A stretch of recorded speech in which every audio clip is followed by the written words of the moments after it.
Hello, Chosen Ones! In this video, I'm going to show you how to get seeds in Witchspire.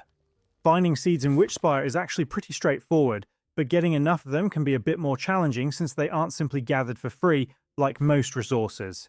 If you've already cleared the Froblin Cave near the start of the game, you're already close to the main place you'll want to visit. From the cave's exit, head toward the front and look to the left, where you'll find Morella's shop.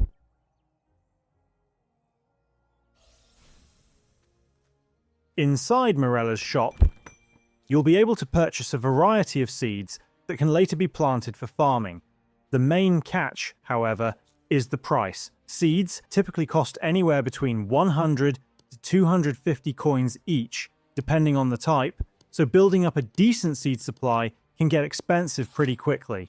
Because of this, it's a good idea to save up some extra coins before planning a farming setup, especially if you want to buy multiple seed types at once. And that's everything you need to know about how to get seeds in Witchspire.